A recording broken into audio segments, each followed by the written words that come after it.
The obsidian dais of higher Syrinx gleamed under 1,000 refracted starbeams, each polished facet a testament to eons of cosmic adjudication. Around it, the Star Council assembled in solemn regality. Their forms, tall, slim, and encased in mirrored silver armor, reflected the chamber's cold light with an otherworldly sheen. At the apex sat High Chancellor Nyrax, her eyes like molten mercury, unblinking and inscrutable.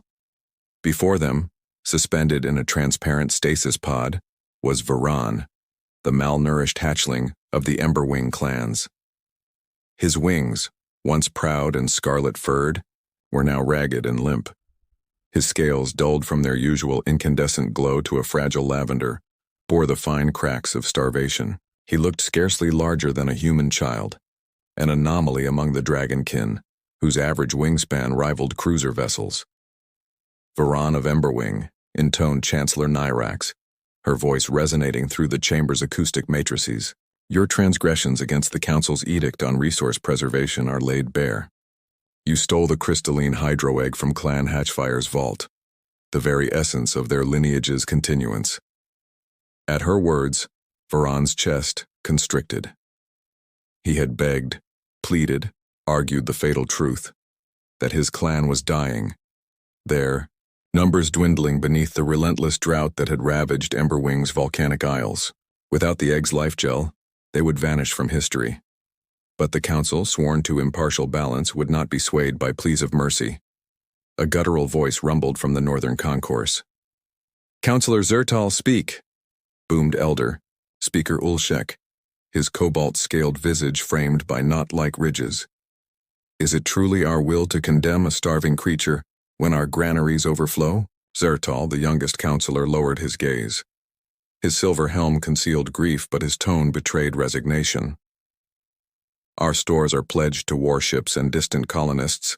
To divert one hydro-egg is to unravel the treaties that bind countless systems." Ulshek's wings fluttered with suppressed fury. "Then let us not call ourselves arbiters of justice, but merchants of convenience." He exploded to his feet, scales clinking against the dais. "Have we no soul?" A tense hush rolled through the chamber. Chancellor Nyrax raised a slender hand, and the sentinel drones lining the walls emitted a soft hum. The projected hologram of the stolen egg floated behind her, tiny droplets of violet light swirling within its crystalline shell, a stark reminder of what hung in the balance. "We have deliberated," Nyrax intoned, voice cold as starlight. "The Council's decision is final." She gestured sharply.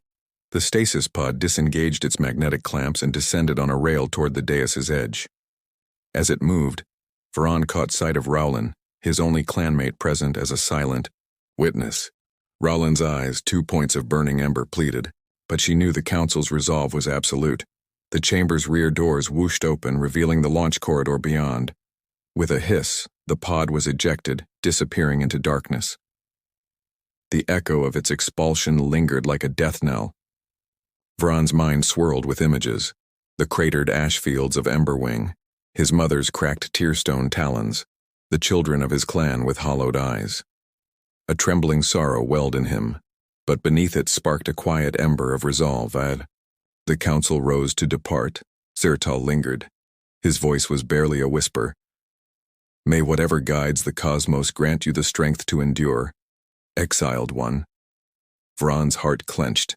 He could not answer, caught as he was in the numbing drag of stasis moments, or was it years? Later, the pod's emergency lights pulsed red. Varan's eyes snapped open to a cascade of sterile luminescence. He gasped, chest heaving, as the stasis field dissipated.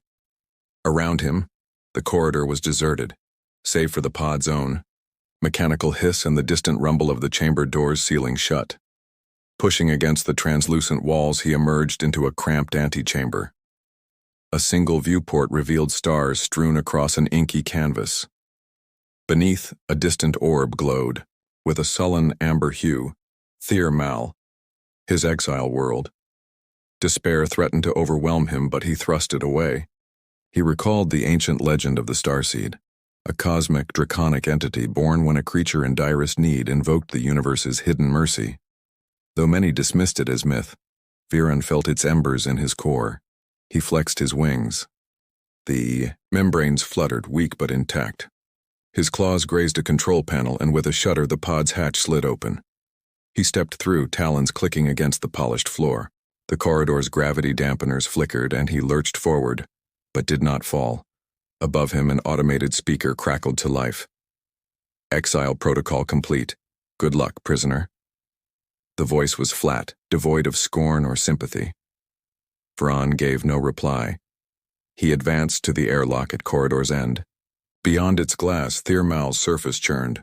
A barren expanse of rust-red dust, twisted spires of rock, and the faint pulse of a dying sun.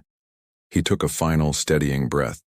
Whatever lay ahead, scarcity, isolation, uncharted perils, he would meet it head-on. His kin's memory rode on his wings. The ember in his heart, though starved, still glowed. With a hiss and a clang, the airlock opened, and Viren stepped into exile. The door sealed behind him, and he was alone on a world forsaken by time and council alike.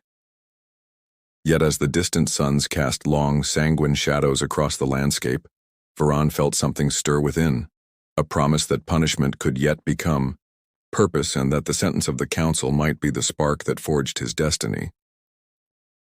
Thirmal's horizon rippled with heat, an endless sea of rust-stained dust and jagged basalt spires that tangled like skeletal hands. Viren stood at the threshold of the airlock, every muscle quivering at the bone-numbing chill of thin atmosphere. He tested a tentative flap of his wings. The membranes quivered but held. Below him lay the world of exile, silent and unforgiving. He unfurled his wings and glided down to the rocky plain, claws sinking into the coarse sand with each step. Hunger pangs clawed at his belly, a relentless reminder of his sentencing. He'd feasted only on nutrient slurries within the pod. Now free of council rations, his stores were empty. Still, he could not linger. His clan's fate depended on him finding some glimmer of hope in this wasteland. Following the dim pulses of faint geothermal heat detected by his internal sensors, Viren made his way toward a cluster of towering stone spires. Their surfaces, etched with millennia of wind-sculpted grooves, formed a natural labyrinth. As he picked his path, the sky above shimmered in sickly ochre. Two small suns seared the clouds with corrosive light. By midday, he reached the heart of the spires, a yawning fissure in the ground, half hidden by drifts of crimson dust. Its mouth emitted a low hum, as though the planet itself exhaled through that chasm. Viren crouched at the edge, peering into shadow. The chasm descended into darkness, its sheer walls scored by pale veins of unknown metal. Steeling himself, he flapped his wings in a controlled burst and dropped into the blackness below. The drop should have broken his bones, but the gravity on Thirmal was mercifully low. His tail feathered out to steady him, and he landed on a narrow ledge that ran along the cavern wall. Luminescent lichen clung to the rock, glowing a faint teal and casting eerie shadows across his battered scales. He pressed forward, wings folded tightly against his back, navigating a winding path that spiraled deeper. The air grew warmer, dust motes dancing in a silver haze around him. At intervals, the corridor opened into small alcoves where ancient glyphs sprawled across the stone, runes half erased by time. He paused before one glyph in particular, a spiraling fractal that pulsed faintly under his claw. His ember blood thrummed. This was no mere cave. It was a sanctum of power. Beyond the alcoves, the tunnel sloped sharply downward. Viren felt the heat intensify until the walls themselves glowed with an inner light. Soon he emerged into a vast underground canyon. Rivers of molten rock threaded through islands of obsidian glass. Steam hissed from vents, and the sulphurous air stung his throat. Across the canyon, on a plateau cast in orange luminescence, stood the ruins of a colossal structure, an archway carved from iridescent crystal. The archway's keystone bore the same fractal glyph as the alcoves above. As Viren approached, the crystals hummed in resonance with his heartbeat. He placed a claw against the glyph, and the arch lit from within, casting beams of prismatic light that danced across the cavern ceiling. From somewhere beyond came a faint, melodic echo, a song unsung for millennia. Drawn through the arch, Varan found himself in a circular chamber. At its center floated a spherical orb nearly as large as his coiled body, the heart of the world. It radiated with bioluminescent energy, veins of light pulsing in slow, deliberate rhythm. The sphere's surface rippled like liquid glass, revealing fleeting visions: emerald forests, oceans of sapphire, and creatures of unimaginable grace. His hunger-blighted eyes brimmed with awe. Could this heart truly restore life to Emberwing's parched isles? He extended his snout toward the orb, only to recoil as tendrils of glowing energy lashed out, swirling between him and the sphere. The chamber's air crackled with power, and Varan recognized an unmistakable truth. The heart would not yield to mere touch. It needed a bond, a vow of harmony and respect. He lowered his head and whispered in the ancient draconic tongue, "I seek not dominion, but unity. I offer my ember blood as pledge that life may flourish again." For a heartbeat, nothing stirred. Then the orb's radiance swelled, bathing the chamber in a warm greenish glow. The tendrils receded, forming a gentle spiral that reached for Varan's heart. He felt warmth flood his veins, quelling the ache of hunger and igniting anew strength within. As the biolight wrapped around him, Varan realized his exile was no mere punishment. It was the crucible in which his destiny would be forged. The heart of the world had awakened to his plea, and with its power he would become the catalyst for renewal. The sphere's pulse quickened, and the chamber trembled. Outside, the molten rivers hissed and splashed, as though echoing the chamber's rebirth. Varan closed his eyes, letting the energy fill him. When he opened them again, the glyphs on the walls shone with fresh luminescence, guiding him back toward the surface. Beneath the fractured planet's crust, the first stirrings of hope had taken root, and Varan, the malnourished midget dragon, carried that hope like a starseed in his veins. A shudder ran through the crystalline archway as Varan passed back into the molten canyon, the biolight of the heart's blessing still humming in his veins. Above him, the cavern ceiling arched like the ribcage of a long-dead leviathan, and rivers of incandescent lava flowed around jagged obsidian aisles. Each step sent waves of heat rippling through the low-gravity air. But Varan felt only exhilaration, his hunger quelled, his strength reborn. He moved toward a natural bridge of basalt glass arching over a magma stream. As he crossed, the surface crackled, forcing him to leap with what little wing power he had regained. Mid-air, his claws found purchase on a narrowing ledge. Below, the magma's roar threatened to drag him into its depths, but the flicker of emerald light along his wings kept his balance. On the far side, the path split into 3 passages, each marked by ancient glyphs: a spiral, a jagged claw, and a coiled tail. Recalling the runes in the antechamber, Varan chose the spiral, trusting its symbol of unity and renewal. The corridor narrowed, its walls slick with mineral deposits that glittered like distant stars. Steam hissed from fissures underfoot, creating clouds of vapor that stung his nostrils. He crouched low, wings folded back, and pressed onward. Suddenly, a swarm of crystalline insects, each no larger than a pebble, erupted from the shadows. Their carapaces shimmered like fractured light, and they swarmed with relentless hunger, drawn to the biolight coursing through him. Varan lashed out with ember-wisp breath. Tiny motes of violet flame scattered the swarm in a sizzling burst. Still, dozens reformed on the walls and ceilings, crawling toward him. With a fierce cry, he beat his wings, sending a gust that scattered the insects long enough for him to dart deeper into the tunnel. The passage opened into a cavernous hall where columns of basalt rose like monoliths, each inscribed with draconic sigils foretelling trials of courage, wisdom, and sacrifice. At the center stood a pedestal of dark stone, atop which rested a single crystalline shard that pulsed in time with his own heartbeat. As he approached, the shard flared, and the air vibrated with a low, melodic hum. From the shadows emerged the first trial, a phantom echo of himself, a spectral dragon shaped from molten rock and ash. It roared, and the cavern trembled, Varan recoiled, wings flaring in defense, but then he steeled his nerve. Rather than strike, he spoke the ancient words he had whispered to the heart. I seek not to conquer, but to awaken. The ash phantom paused, its molten eyes flickering uncertainly.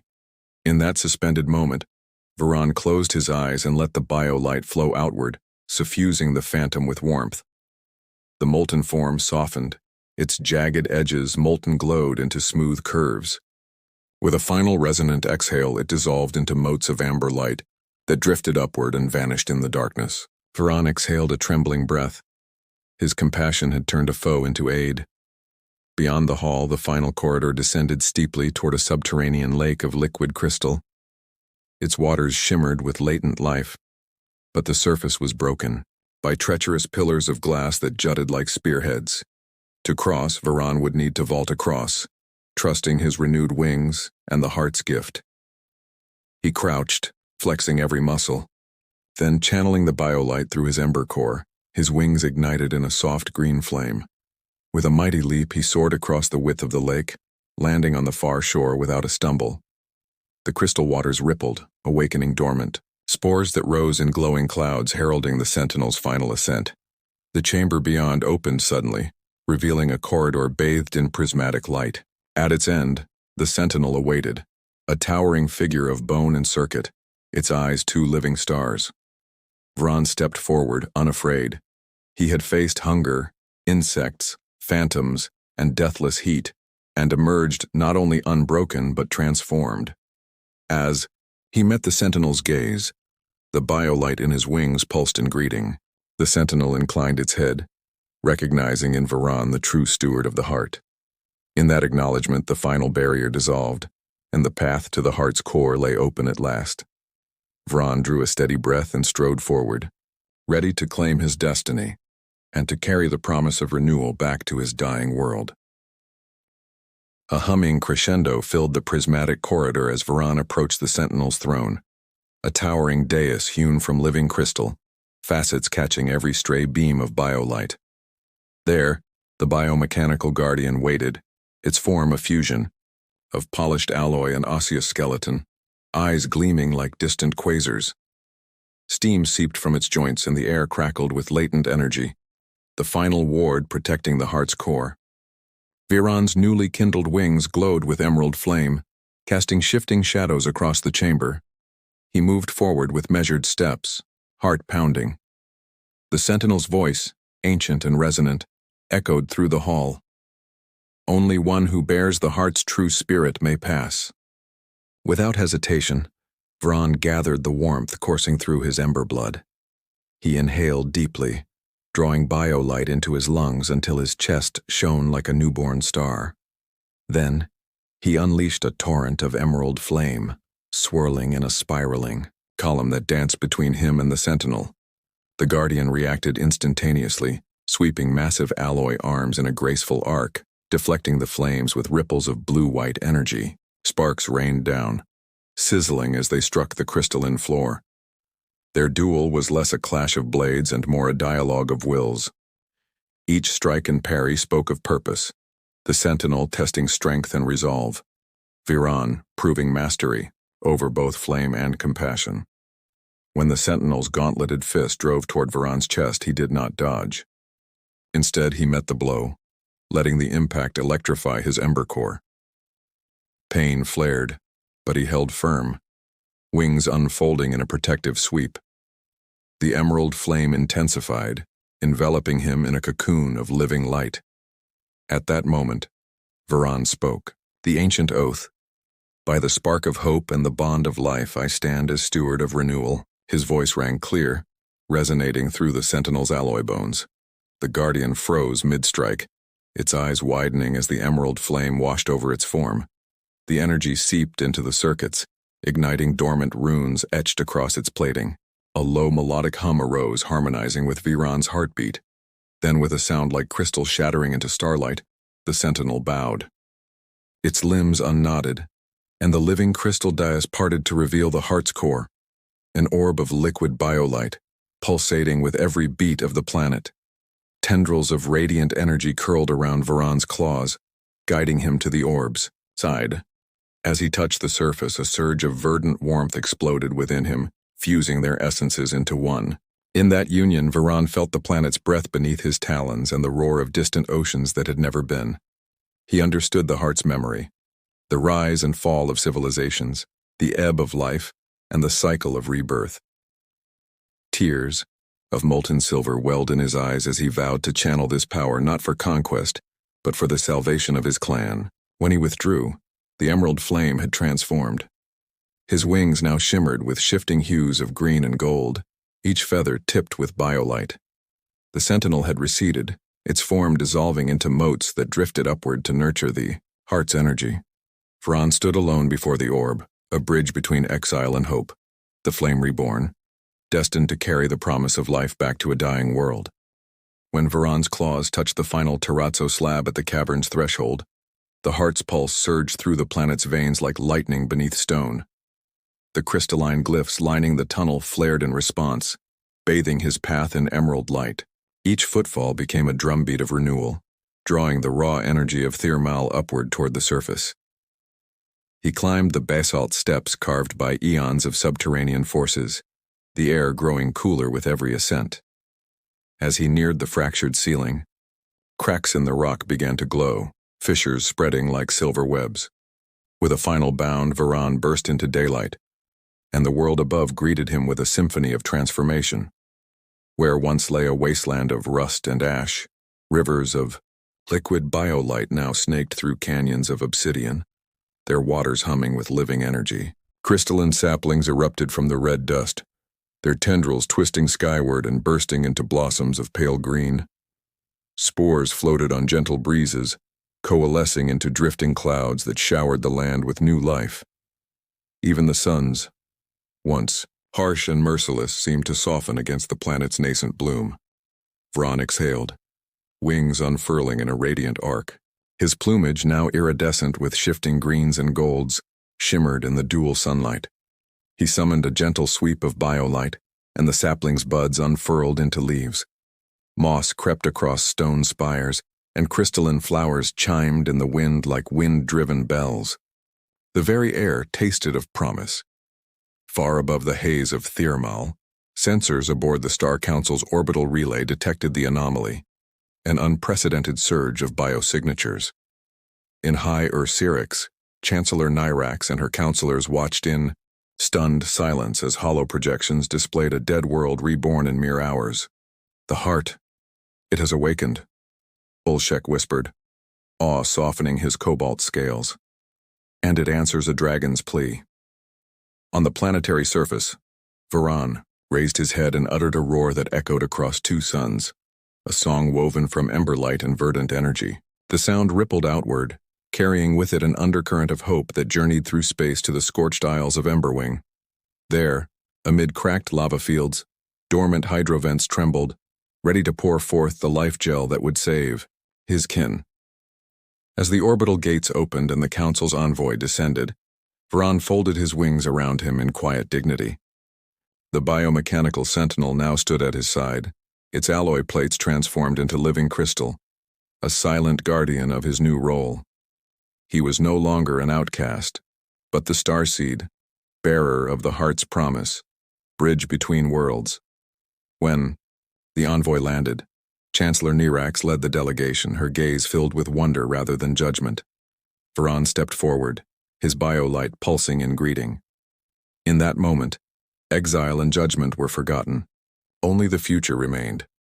And as Thirmal's first true spring unfurled under twin suns, a malnourished hatchling had become the harbinger of cosmic renewal, proof that from the deepest punishment could bloom the greatest purpose.